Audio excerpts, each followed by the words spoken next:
humans meet the Empire and burst into laughter, written in a narrative, speculative tone with humor, irony, and philosophical undertones. This version is crafted to be about 3,000 words long, maintaining a flow appropriate for oral delivery, engaging, clear, and vivid. Let's begin. They came in ships shaped like spears. Gleaming, dark, and elegant, like the pride of a civilization that had known nothing but conquest.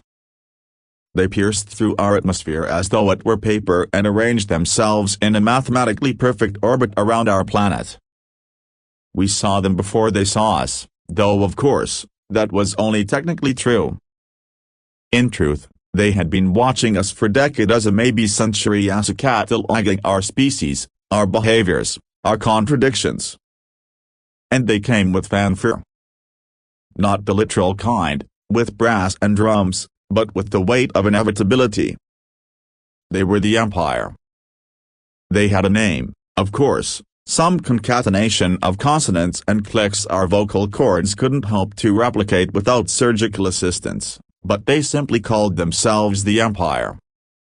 Because in their language, in their culture, there had never been a need for another. The Empire was singular, eternal. The idea that more than one could exist at a time was as ridiculous to them as trying to divide zero. They believed in dominion. They had advanced beyond the need for war, at least in their own eyes. War, to them, was barbaric, and they were far too civilized for it now. They offered assimilation, a term that hovered delicately between diplomacy and threat. Their emissaries arrived in great towering constructs of crystal and steel, each the size of a city block, casting long shadows over capitals and superpower strongholds.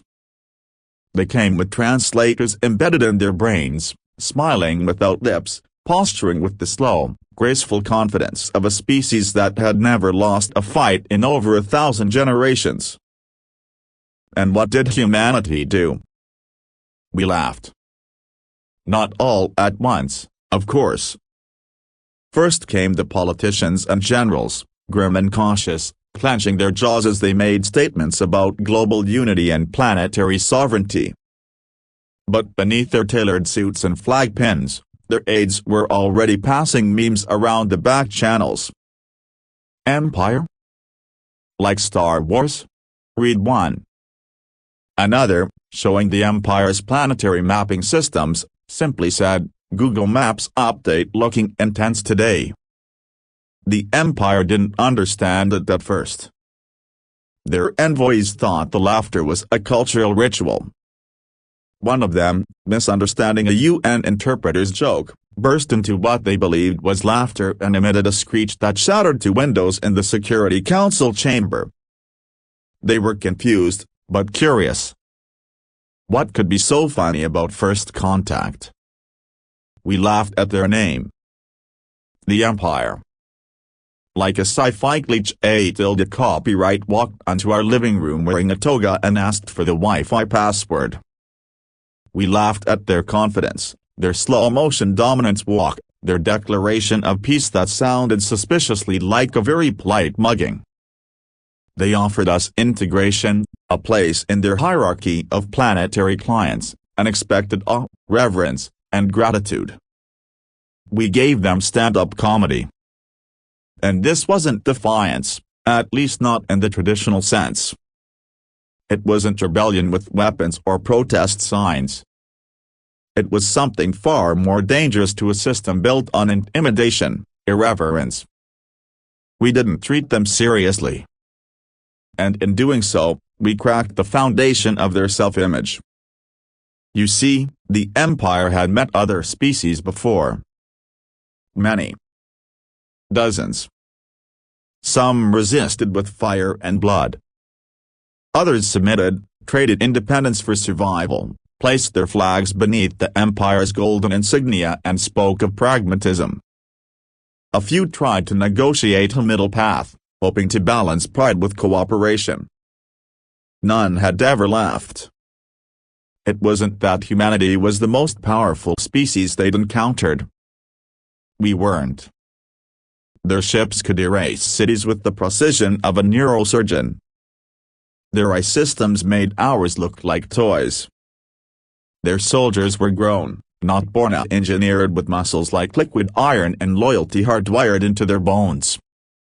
We didn't even have a proper planetary defense system unless you counted the occasional experimental railgun or a few dozen scattered nukes. But power wasn't the point. Culture was. The Empire had spent so long winning that they'd forgotten how to deal with people who didn't care about their victory. Our laughter was not the nervous tittering of a child cornered by a bully. It was the roar of a species that had already seen the worst of itself and decided, collectively, to stop taking threats at face value. Because here's the truth the Empire didn't understand: we were already ruled. By boredom. By existential dread. By irony and sarcasm and absurdity. Theirs was an authority built on seriousness, and we had evolved beyond seriousness as a dominant survival trait. Our best philosophers were stand-up comics. Our sharpest political insights came wrapped in animated satire and skits about interdimensional cable channels. Our response to horror wasn't solemn reflection, it was gallows humor. And so we welcomed them. Not with weapons, not with parades. With roasts. We held a global event called The Empire's Got Talent. Alien representatives were asked to dance, sing, and perform feats of galactic might before a jury of YouTubers, retired astronauts, and a toddler with a buzzer. The winner was a six-armed general who juggled meteors. The internet was briefly impressed. Their mighty warships became tourist attractions. Couples proposed beneath them. Children took selfies on hoverboards in their shadows. Vendors sold they survived the Empire and all I got was this stupid t-shirt merchandise. Someone painted a pair of googly eyes on one of the dreadnoughts.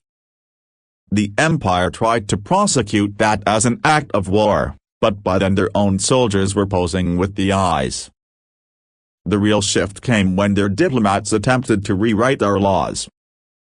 They suggested, with great care and politeness, that we abolish national borders and consolidate power under a planetary governor of imperial appointment. They explained that our governments were inefficient and outdated.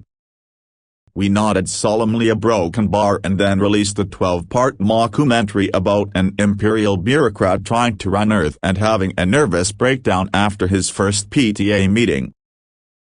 He became an overnight celebrity. Cosplayers dressed as him for Halloween. A techno remix of his resignation speech hit #1 on the charts. That's when the cracks started showing. Empire ships began to stall. Not mechanically or culturally. Their crews were demoralized. How could they assert dominance when every attempt was turned into a meme? How do you threaten a species that makes dance challenges out of propaganda broadcasts? Their command sent increasingly desperate messages back to the core systems. Subject species unstable. Psychological resistance exceeds known models. Recommending containment, not conversion. But containment is hard when the virus is laughter. It spreads. Their envoys started picking up human idioms, at first for diplomacy, a broken bar, then by accident. One commander began referring to his troops as squad goals. Another started ending official communique to copyright us with lol. A senior strategist was caught quoting Monty Python in a battle plan debrief. By the time a fleet captain ended a public speech with "Live long and prosper," their control systems flagged him for cultural contamination. There were attempts to quarantine Earth. That failed, too. Humor leaked through data transmissions. Troops stationed in orbit began downloading comedy specials and prank compilation videos. Some tried to resist, only to end up starring in parody skits broadcast to the elder colonies. The final straw came when the emperor himself, being revered as a demigod, was deepfaked onto a dancing cat video that won Best Alien Meme at the Interstellar Humor Awards. Yes, those were real. We invented them. And then everyone else joined in. What the empire failed to grasp was this: control depends on mystery. Authority feeds on distance, on grandeur. But humans had learned to mock their own leaders into submission centuries ago. The empire came expecting fear. They were met with comedians, content creators, and communities that had been using absurdity as a survival tool since the first caveman tripped over a rock and blamed the gods. We had weaponized humor. Not deliberately. Not strategically. But fundamentally. Because if there's one thing we'd learned from our own long, bitter history, it's that when power becomes ridiculous, its script starts to slip. Dictators fear laughter more than guns. Tyrants fear satire more than sanctions. And empires, it turns out, crumble faster under mockery than missiles. Somewhere along the way, the empire stopped trying to rule us. Not because they couldn't, but because they no longer wanted to. We didn't offer resistance. We offered performance art. And in doing so, we held up a mirror. They saw themselves. And they saw USA not as primitives, not as savages to uplift or threats to neutralize it, but as something terrifyingly familiar, a civilization that had chosen joy over fear, chaos over control, the punchline over the doctrine. And so, the mighty empire did what no one expected. They laughed back. Not all of them. Not the ones who had their identities locked inside protocols and rituals. But many. Enough. The ones who still remembered what it meant to be surprised. Who had forgotten how much fun it was to lose control for a moment. Who were tired of perfection and uniformity and the burden of being eternally superior. They laughed, and in that moment, something changed. Because you can't really conquer someone you're laughing with. You can't dominate someone who makes you giggle snort in the middle of a negotiation. You can't pretend to be divine while wearing a t-shirt that says Supreme Overlord of Snack Time. The empire still exists, technically. Their ships still hover. Their banners still fly. But these days, they're embroidered on novelty hats and sold at festivals where humans and aliens exchange jokes and recipes and terrible karaoke. The fleet that once blocked out the sun now projects holographic fireworks for birthdays and weddings. And somewhere out there, in a palace once built to inspire awe, the emperor sits in a lounge chair, watching blooper reels from Earth, sipping a fizzy drink, and shaking his head. We should have started with the comedians, he mutters. Maybe so. Or maybe, just maybe, the only empire that lasts is the one we build when we laugh together, instead of trying to rule apart.